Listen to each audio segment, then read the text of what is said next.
Howdy, friends and neighbours, and welcome back to Mingles with Jingles with me, Jingles. Oh, that was such a crap intro. Just got back from the Shrivenham Defence Capability Centre.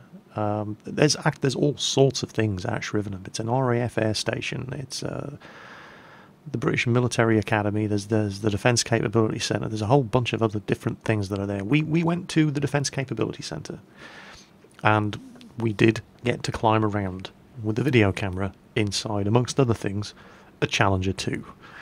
And it was epic. And the second I get a few hours spare, I am going to put the video up. It might even stretch out over 2 videos. We shall have to see.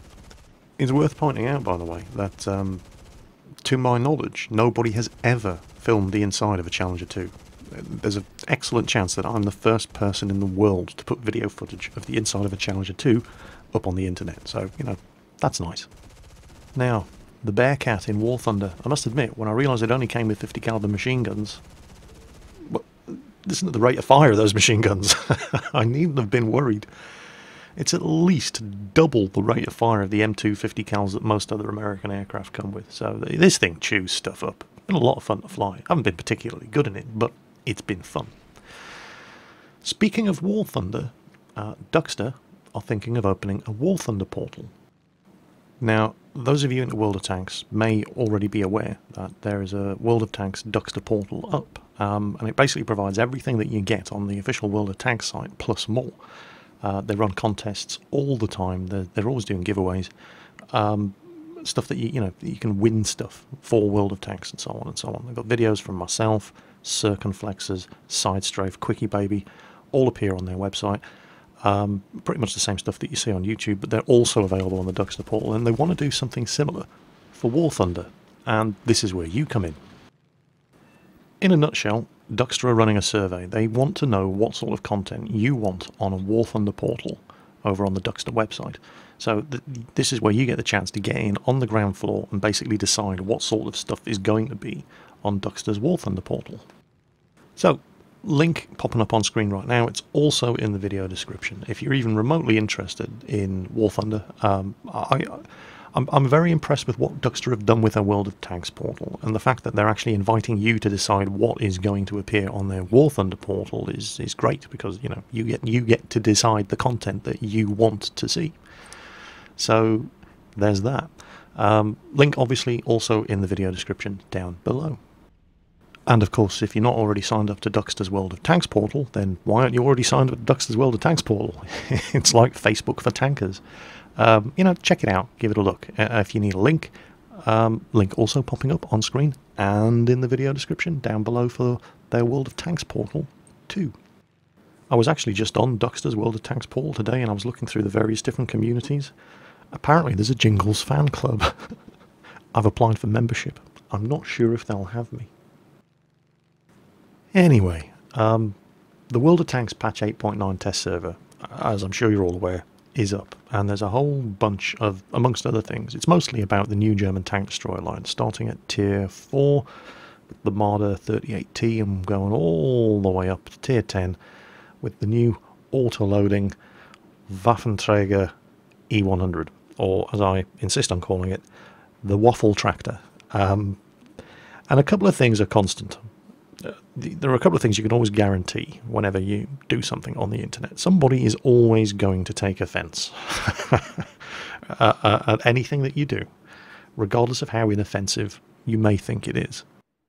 People are actually taking offence at me calling various of the new German machines by silly names like the Flak Bus and the Waffle Tractor and the Big Dick.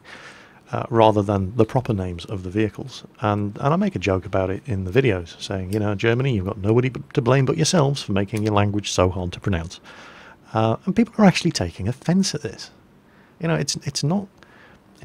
There's a stereotype out there about the Germans having no sense of humour, and you're not doing yourselves any favours by reacting to my coming up with funny names for your vehicles like this. In fact, there used to be I don't know if they still do it. I haven't read the magazine in ages. It was one of these men's magazines like Maxim or something like that. And they would have a joke column in the magazine every month. And the thing about the joke column was it was tested on Germans. They actually had a German who would vet each joke for the humour value, and if the German thought it was a funny joke, well, that was the joke of the week. Well, it had to be the funniest joke if it made a German laugh. You know, and obviously they were just joking and messing around, but there is that stereotype of the Germans having no sense of humour, and it's obviously not true.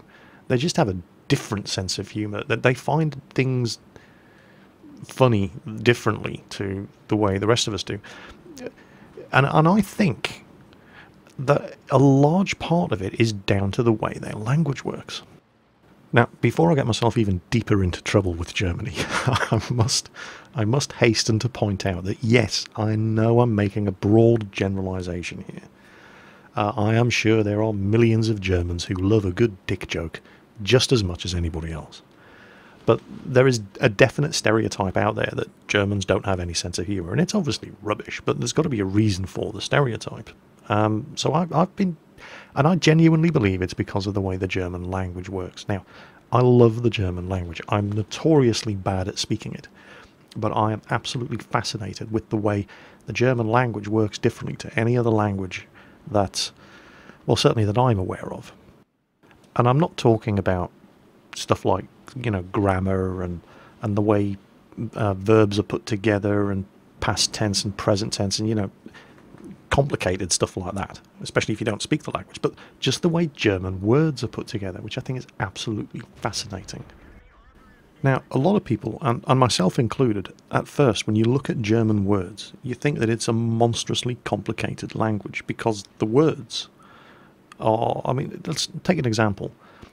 We call it a tank, they call it a Panzerkampfwagen. Yeah, we've got a 4-letter word for a vehicle, and they've got a 64-letter word for the same vehicle. You know, it just seems needlessly complicated, but it's actually really, really simple. Again, looking at the word tank as an example, right? We designed this armoured fighting vehicle, and we needed a name for it. So we said, well, what does it do? Well, you know, it's a vehicle that's armoured, and you fight in it.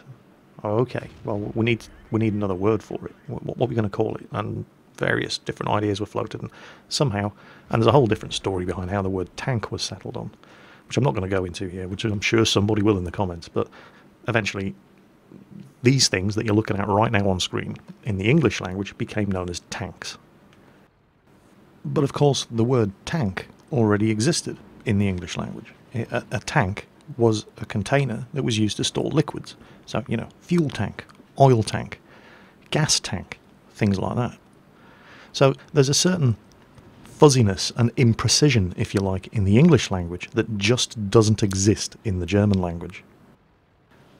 Because, of course, when the Germans came to naming these vehicles, they said, well, what is it? Well, it's an armoured battle car, and that's exactly what they called it. That's quite literally, almost exactly what Panzerkampfwagen actually means, and that's fantastic.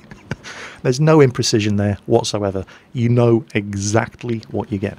And all they've done is they've taken 3 existing German words, Panzer, Kampf, and Wagen, stuck them together, and that's the new word. And the thing that the English don't get, or the English-speaking world doesn't get, is that that's not just 3 words put together to describe the vehicle. In German, that becomes a new word. And it seems needlessly complicated to us, but it's actually really, really precise. And I think the whole precision and the way the Germans always strive for precision, I mean, they're legendarily famous for it. You look at the design of the Panther and the Tiger and German optics, and just about everything German is meticulously engineered. And I've always believed that language defines character, because the way you speak, in a large part, echoes the way you think. Or, you know, maybe, I don't know, maybe I'm getting the chicken before the egg here. Perhaps the way you think dictates the way you speak, or is it the other way around? But either way, what you've got is a nation of people who are very, very precise, especially about their language, and their language reflects the way they think. So, for a large part in the German language, you've got Well, you don't really have any new words. Certainly to the English-speaking observer, it looks like the Germans don't bother making up any new words to describe anything. They just string together a whole bunch of words that they already have that describes the new thing, and that becomes the new word. And it strikes everybody else as being really, really unimaginative. And I think that's where the whole stereotype about the Germans not having any sense of humour comes from, when in fact all it's actually showing is the meticulous precision of the way the German mind thinks. All of which is fantastic, you know, if you're an engineer. But it must be a real bitch being a German poet. Can you imagine what it's like trying to write, you know, anything vaguely metaphysical or fuzzy in German? I wandered lonely as a cloud. Oh, ein Minuten bitte. Oh, in what way exactly is a cloud lonely? Oh, I'm in trouble with Germany now. I've done it again. Oh.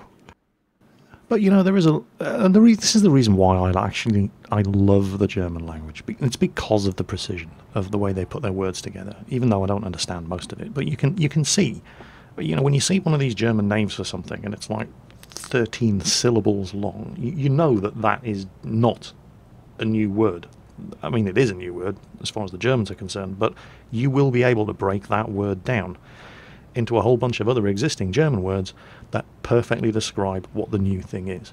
And there's no fuzziness with it the way there is with the English language. And I'll give you a couple of examples. Okay, right. The word vulnerable in English means something that is able to be hurt or damaged. The word invulnerable in English means something that is not able to be hurt or damaged. Yep. So we appear to have a rule here, yes? You take one word, vulnerable, you put in front of that word to make the new word invulnerable, and we have the opposite of the existing word. And you can see the Germans trying to learn English going, yeah, that makes sense, it's a very good rule, okay. And then you throw the word flammable at them.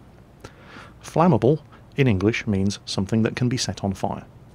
So inflammable, obviously, means something that cannot be set on fire, right? Wrong! Inflammable also means something that can be set on fire. And millions of Germans trying to learn English come across words like this, and they go, "Ach, English, what are you doing? No, nine, this is imprecise. Ach, screw this, I'm going to learn French instead." And we've got nobody to blame but ourselves. Anyway, on with the questions. First question this week comes from Skipjack95, and he wants to know, Jingles, what do you think about patriotism, especially with countries these days screwing their own people over? This is actually a subject quite close to my heart. Now, you could be forgiven for thinking that, oh yeah, Jingles, 22 years in the military, he's going to be a very patriotic person. And actually, I don't really think I am. Or I am. But probably not in the same way that people traditionally think of as being patriotic, or patriotic, depending on how you pronounce it, and which side of the Atlantic you live. I do believe in standing up for your country, but when I say country, I mean, you know, the country's where I live, and if I can do something to make the place where I live better, then I'll do whatever it takes. You know, purely for selfish reasons, not out of any, you know, sense of patriotism, if you like, but because, hell, I live here as well, and I want this place to be as good as it can be. Now, you could quite easily confuse that sort of attitude with patriotism, but it's not really patriotism. It's being selfish, but it's being selfish in a way that benefits everybody else in my country, and so it's you know, it's very easy to confuse it with patriotism. If the two things produce the same result, are they really any different? Well, yeah, you could argue the toss on that one. I believe they are, but I could be wrong.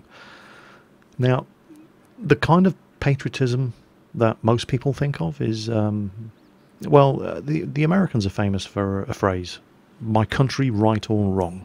You hear it a lot. And that's the kind of patriotism that I really have problems with. Because I feel that if your country is wrong, then your duty as a patriot is to make your country right. In fact, America wouldn't exist if they hadn't realised that their country was wrong and rebelled against it. So the whole "my country, right or wrong" thing, I find deeply suspicious. And the reason I find it deeply suspicious is because it just what's the right word? Well, I know what the right word is. The right word is abrogate, but that's a very, very complicated English word, and a lot of you guys out there aren't English, so I don't want to use that word. Coming out with a phrase like "my country, right or wrong" just means, yeah, I'm done thinking now, thank you. That's basically what you're saying. You said, yep, thinking is hard. I'm just going to do what I'm told. And you get into trouble when you do things like that. Very famously, you get into trouble when you do things like that. I mean, if your country just decides, right, the new thing is sticking babies on spikes. Yeah, I don't want to think about that. My country, right or wrong. I'm just going to go ahead and stick those babies on spikes.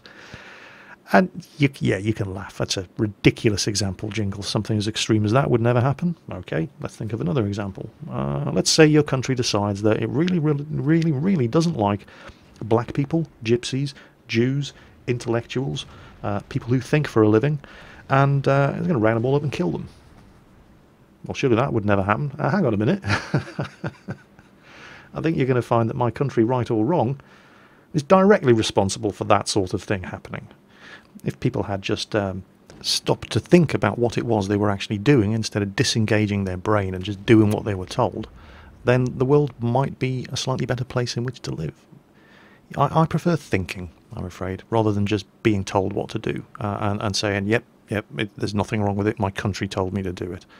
Yeah, I think thinking is a highly underrated thing, and the world would be a much, much better place if more people tried it every now and then. So, patriotism, as with a lot of other isms, I'm not generally a big fan. I prefer, thinking. And I realise thinking's hard, and it's far too complicated for a lot of people. And far too many people just like to take shelter behind words like patriotism and phrases like my country, right or wrong, when your country is clearly wrong, and a real patriot would have the balls to stand up, put his hand up and say, nope, sorry, not buying it. You're wrong, and I'm going to stop you. Wow, Mingles with Jingles got depressing real quick this week, didn't it? Sorry, don't worry. There will be dick jokes soon. We'll get things back on track before too long. Normal service will be resumed. Next question's from Mikey741, and he wants to know, Jingles, do you think they should introduce smokescreens onto tanks in World of Tanks to help them get out of the battlefield safely? You know what? I think this is an amazing idea. And I can't believe... somebody surely must have suggested this during the development process of World of Tanks, or since the game's been out.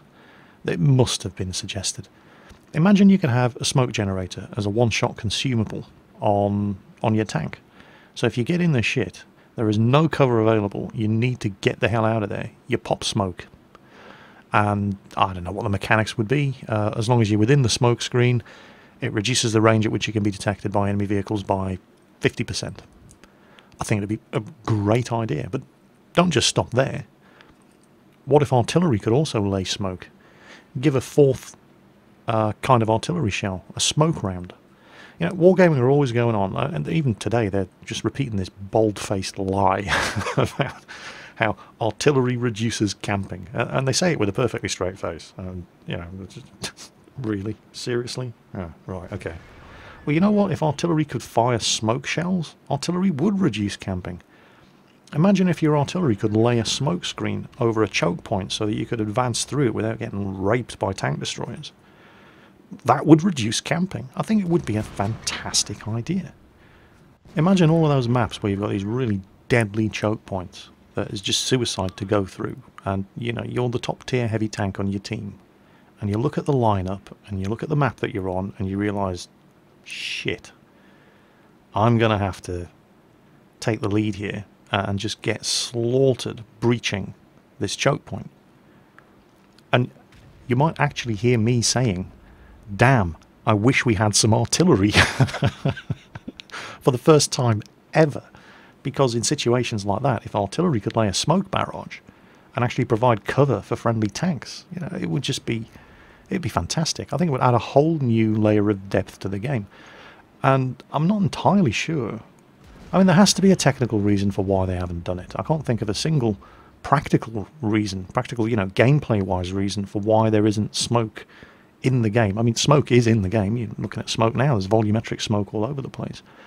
There's got to be some sort of reason for why they haven't introduced it as as a concealment mechanic. I don't know what that reason is, but I really, really wish that it could be implemented. I think it would add a fantastic level of detail to the game, and it may even be the one thing that makes people stop hating artillery. I mean, think of all those maps that are just notorious campfests.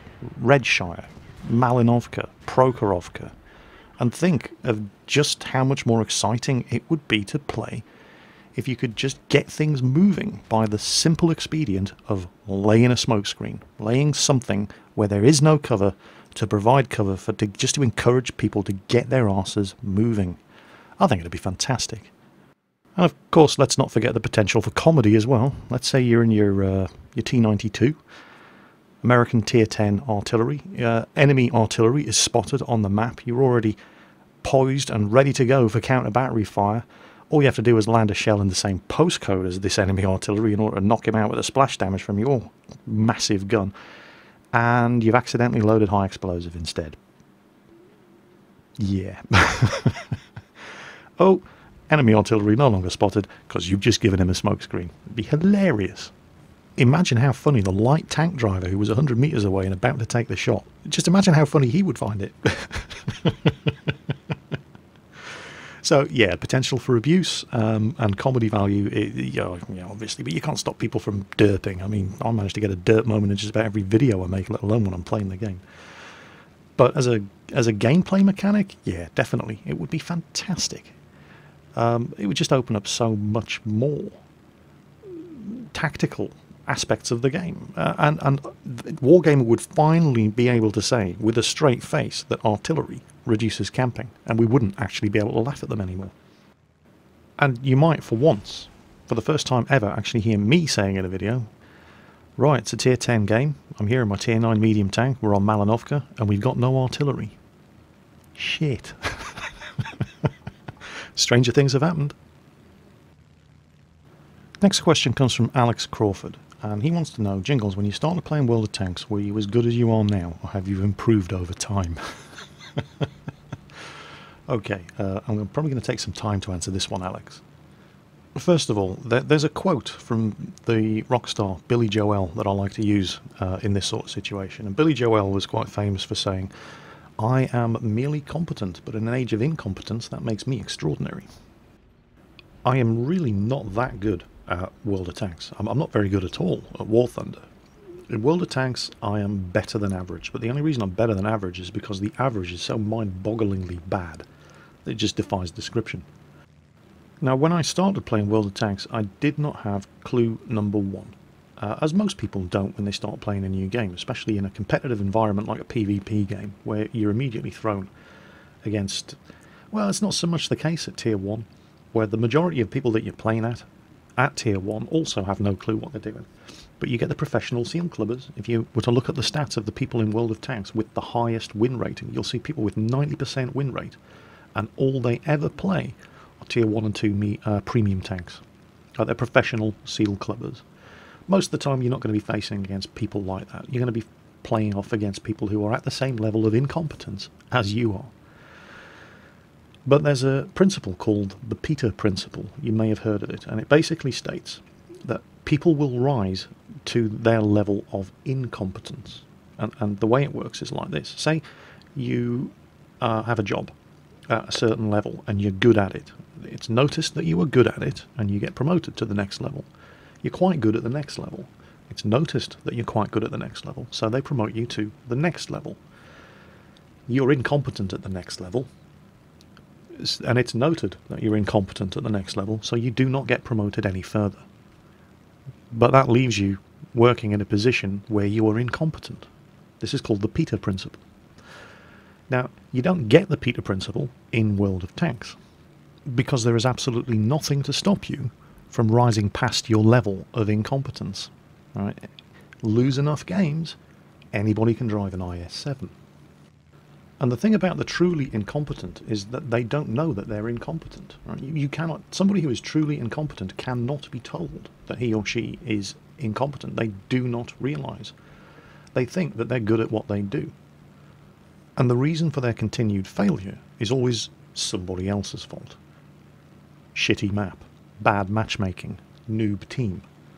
And the thing is, in World of Tanks and any other game, if you've played enough games, if you've played thousands upon thousands upon thousands of games of World of Tanks, and you're still having, low XP per battle, low damage done per battle, low win rate, whatever, everything else, noob teams, bad map for the tank that you're driving, random shitty luck, everything else evens out over enough games played. And the only factor that is the same throughout all of those games that you've played is you.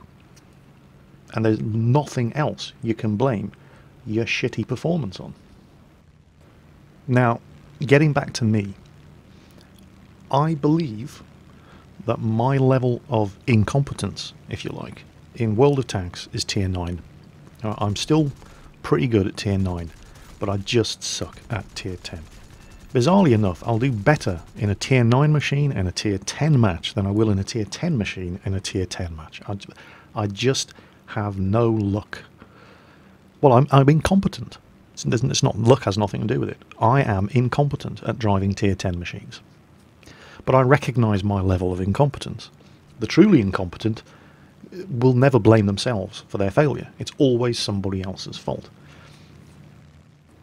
So when I started playing World of Tanks, I did all the stupid stuff that you see people new to the game doing. And unfortunately, which you see people who are not new to the game doing, because they've never learned any better.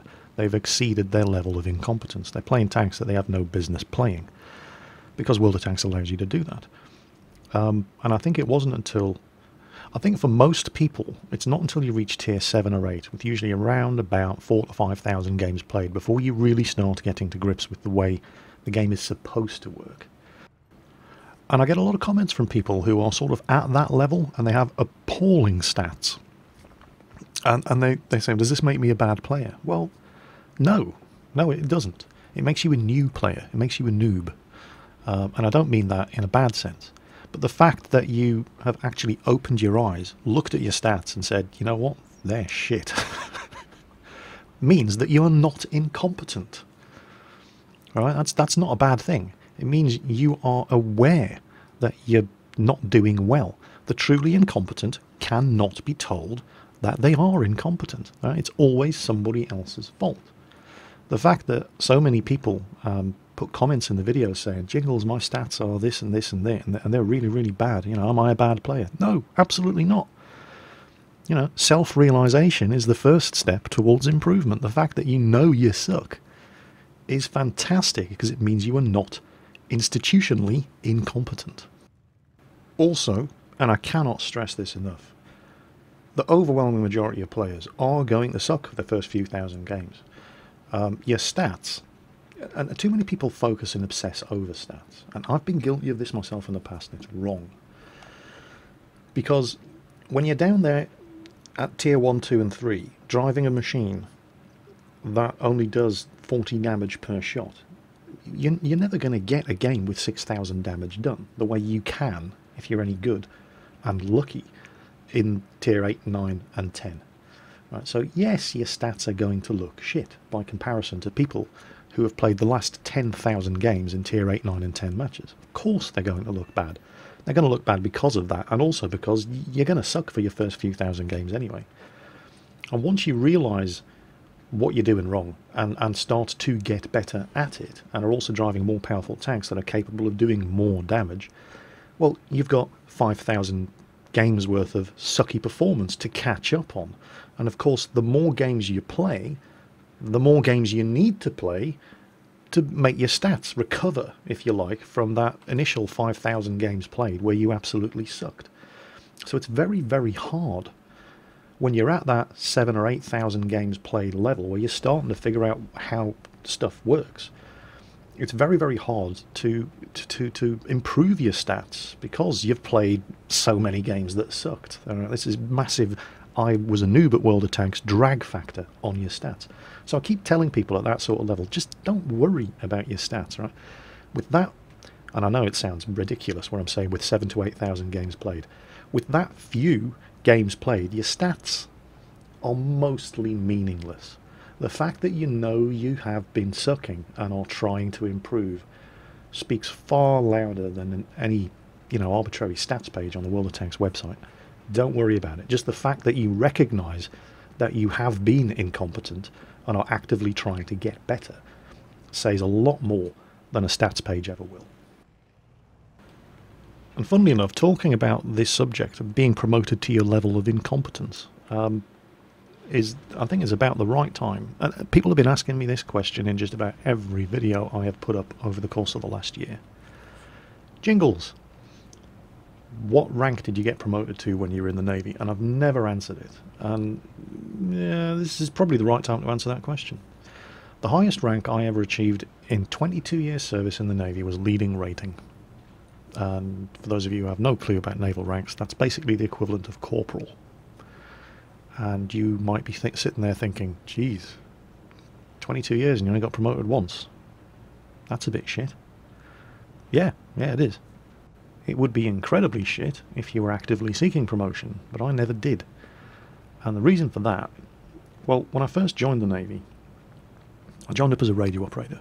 I've talked about this in previous Mingles with Jingles, and I was pretty shit at being a radio operator, and I really didn't enjoy it. So after the first 6 years, I branch changed to writer and loved it, and I was really good at it. And don't take my word for it, all my reports said I was really, really good at it. And I didn't really want to go as high as leading writer because I'd been an able rating for so long. I was actually being paid very, very well as an able rating, and I wouldn't have been paid that much more for becoming a leading writer, but would have had a whole lot more responsibility. And you ask anybody in the military, right, leading rating, corporal, that equivalent rank across all branches of service, Army, Navy, Air Force, it's the hardest rank to get, and it's the easiest rank to lose. You get a lot more responsibility at that sort of level. The job is a lot busier, it's a lot harder, especially at sea, and as I said, I wasn't really going to get paid that much more for it. So I wasn't interested. Now, at the time, you had to sit an examination and pass the examination to even be considered for promotion. So I just never sat the exam. After a couple of years, I forget the exact time, but they changed the whole selection process. And they basically made it, they scrapped the qualification exam and they just did the selection for leading rate based on your annual performance reports. And so the very first year that happened, I got selected for leading rating. But in order to go in front of the selection board, I would first have to do the leading rates leadership course. And I just couldn't be bothered. I didn't want it. And I didn't see why I should have to jump through all of these hoops in order to get a rank that I wasn't interested in the first place, for extra responsibility that I didn't want, because I was good at being an able rating. And there's a certain amount of I can't think of the right word, but at one stage I was the most senior able rating in the Royal Navy. And there's a certain amount of slack that comes with having that level of seniority as an able rating, because you're definitely not treated by your superiors as the same way the rest of the able ratings are treated. There is a certain amount of respect that you do get. Your opinion actually matters to people above you. You don't get the same amount of shit jobs slung your way as the rest of the new guys, because you're definitely not one of the new guys. And I was good at my job. Eventually, when I was working at Fort Blockhouse, I was promoted to local acting leading writer, and I was merely competent at it, and I didn't really enjoy it. And so I basically relinquished my rating at the end of I had to, once I got sent from Fort Blockhouse down to the Falkland Islands. The thing about a local acting rate is it's a local rate. You don't retain it when you move from the place where you held that rate. So I had to relinquish the rank, moved down to the Falklands. They sent me to another leading writer's job. And while I was down there, I was getting substitution pay. which basically meant I was being paid as a leading writer, even though I was only an able writer, doing a leading writer's job, and it was fantastic because I was an able rating in a leading writer's position, being paid as a leading writer, but not being a leading writer. I was basically purely doing the professional side of the whole being a leading writer thing, just doing the leading writer's job. I didn't have to do all the extra crap that comes with being a junior leader. You know, being given stuff to do that has nothing to do with your job, but has to do with leadership, because I wasn't a leading rate. So it was fantastic. I had the best of both worlds. And if you can just imagine it for a moment, I'm being paid as a leading writer, and because of the length of time that I'd spent deployed and at sea, there's a pay edition called LSA, which you used to get. I was on such a high level of LSA that as a private equivalent, I was actually getting paid more than some of the Air Force and Army sergeants who were in charge of me down there. And I had none of the responsibility. It was just fantastic. Couldn't have asked for a better situation to be in. And a lot of people would say, you know, why don't you go for promotion? Well, why would I need to? I'm already getting paid more than Sergeant what's his name over there, and I've got none of his responsibility. Right? If I was to take the promotion, I would have to do everything that I'm doing now and more, and I wouldn't be getting paid that much more to do it. So, yeah, people say I lacked ambition. Yeah, absolutely true. But there was no incentive, if you like, for me to go any higher. I was good at what I was doing at the level that I was doing it at, and I liked being good at what I did. I'd had a taste of being a leading writer, and I was merely competent at it. You know, that was my level of competence. If I'd gone any higher than that, I would have been incompetent, and I liked being good at what I did. So, there you go. Question that people have been asking me since forever. What rank did you achieve when you left the Navy? Well, I achieved the rank of leading writer, but I didn't keep the rank of leading writer because I just wasn't any good at it. There you go. Question answered. Well, that's it for this week, folks. You've had 37 minutes of video. Stop complaining. My apologies once again to Germany for making light of their language and culture at the start of the video. I hope you take it in the spirit in which it was intended. I do love the German language, and I hope that came across in the video. Duxter, don't forget, you War Thunder players, the Duxter survey, again, URL popping up on screen right now. Don't forget, it's also in the video description. Duxter are doing a War Thunder portal, the same as their World of Tanks portal. Think of it as Facebook for War Thunder players. The World of Tanks portal is a great service. I definitely recommend it. Go ahead, fill out the survey. You get the chance to get in here at the ground floor level and decide what sort of services are going to be available on the Duxter War Thunder portal. If it ends up being not what you want, then you've got nobody to blame but yourselves because you didn't take the survey. As always, folks, take care on that battlefield. Watch your six. Whatever you're playing, have fun playing it. And I'll catch you next time.